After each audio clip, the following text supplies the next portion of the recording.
Mortal Engines by Philip Reeve, Part 2, Chapter 27. Dr.Arkengarth Remembers. Catherine spent a lot of time in the museum in those final days, as London went roaring towards the mountains. Safe in its dingy maze, she could not hear the burr of the saws as they felled the last trees in Circle Park to feed the engines, or the cheers of the noisy crowds who gathered each day in front of the public goggle screens, where the details of Chrome's great plan were being gradually revealed.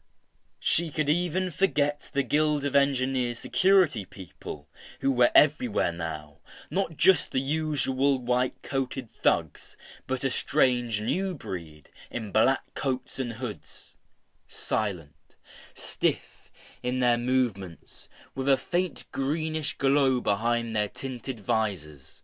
Dr. Twix's resurrected men. But if she was honest with herself, it wasn't only the peace and quiet that kept calling her down to the museum.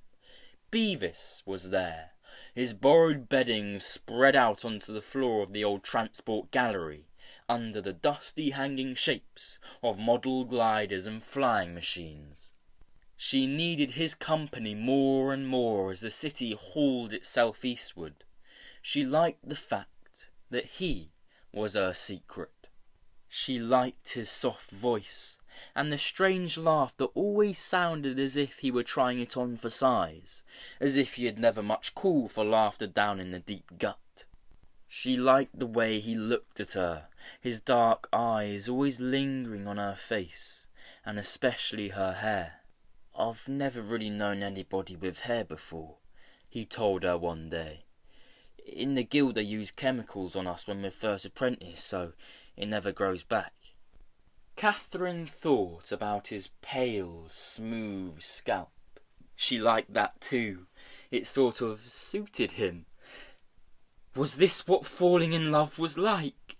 Not something big and amazing that you knew about straight away, like in a story, but a slow thing that crept over you in waves until you woke up one day and found that you were head over heels with someone quite unexpected, like an apprentice engineer. She wished that Father was here so she could ask him. In the afternoons, Beavis would pull on a historian's robe and hide his bald head under a cap and go down to help Dr. Nankoro, who was busy recataloguing the museum's huge store of paintings and drawings, and taking photographs in case the Lord Mayor decided to feed those to the furnaces as well. Then Catherine would wander the museum with Dog at her heels, hunting for the things that her father had dug up. Washing machines, pieces of computer, the rusty ribcage of a stalker, all had labels which read, "Discovered by Mr. T. Valentine, archaeologist." She could imagine him lifting them gently out of the soil that had guarded them, cleaning them, wrapping them in scrim for transport back to London. He must have done the same thing with the Medusa fragment when he discovered it, she thought. She whispered prayers to Cleo, sure that the goddess must be present in these time-soaked halls. London needs him. I need him. Please, send him safely home, and soon. But it was Dog, not Cleo, who led her into the natural history section that evening. He had glimpsed a display of stuffed animals from the far end of the corridor, and gone prowling down to stare at them, a growl bubbling in the back of his throat. Old Dr. Arkengarth, who was passing through the gallery on his way home, backed away nervously, but Kate said, "It's all right, Doctor, he's quite safe," and knelt down at Dog's side, looking up at the white sharks and dolphins that swung above her, and the great, looming shape of the whale, which had been taken off its horses and propped against the far wall before the vibrations could bring it crashing down. "Impressive, isn't it?" said Argan Garth, always ready to begin a lecture. A blue whale, hunted to extinction in the first half of the 21st century. Or possibly the 20th, the records are unclear. We wouldn't even know what it looked like if Miss Shaw hadn't discovered those fossilized bones. Catherine had been thinking about something else, but the name Shaw made her look round. The display case Arkengarth was pointing at housed a rack of brownish bones, and propped against the vertebrae was a label that said, "Bones of a blue whale, discovered by Miss P. Shaw, freelance archaeologist." Pandora Shaw, thought Catherine, recalling the name she had seen in the museum catalogue. Not Hester, of course not. But just to get Dr. Arkengarth out of lecture mode, she said, "Did he know her, Pandora Shaw?" "Miss Shaw? Yes. The old man nodded. "A lovely lady. She was an out-country archaeologist, a friend of your father's. Of course, her name was Ray in those days." Pandora Ray? Catherine knew that name. Then she was father's assistant on the trip to America. I've seen her pictures in his book. "Yes, that's right," said Argangarth, frowning slightly at the interruption. "An archaeologist, as I said. She specialised in old tech, of course, but she brought us other things when she found them, like these whale bones. Later, she married this Shaw chap here, and went to live on some grotty little island in the Western Ocean. Poor girl. A tragedy. Terrible. "She died, didn't she?" said Catherine. "She was murdered." Argangarth waggled his eyebrows dramatically. 6 or 7 years ago, we heard it from another archaeologist.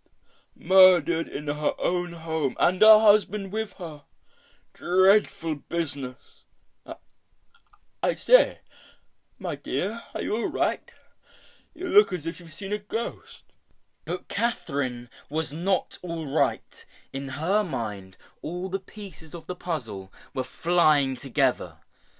Pandora Shaw was murdered 7 years ago. The same time that father found the machine. Pandora the aviatrix, the archaeologist, the woman who had been with him in America when he found the plans of Medusa. And now, a girl called Shaw who wants to kill father. She could hardly manage to force the words out, but at last she asked, "Did she have a child?" I think she did. I think she did." The old man mused. "Yes, I remember Miss Shaw showing me a picture once when she turned up with some ceramics from my department. Lovely pieces. A decorated vase from the Electric Empire era, best of its kind in the collection." "Do you remember her name?" Yes, let me see. EE27190, I believe." "Not the vase, the baby!" Catherine's impatient shout echoed through the gallery and out into the halls beyond, and Dr. Arkengarth looked first startled, then offended. "Well, really, Miss Valentine, there's no need to snap. How should I remember her child's name? It was 16 years ago, and I've never liked babies. Nasty creatures, leak at both ends, and have no respect for ceramics. But I believe this particular one was called Hattie or Holly or..." "Hester," sobbed Catherine, and turned and ran with dog at her heels, ran without knowing where or why, since there was no way that she could outrun the dreadful truth. She knew how father had come by the key to Medusa, and why he had never spoken of it. At least she knew why poor Hester had wanted to kill him.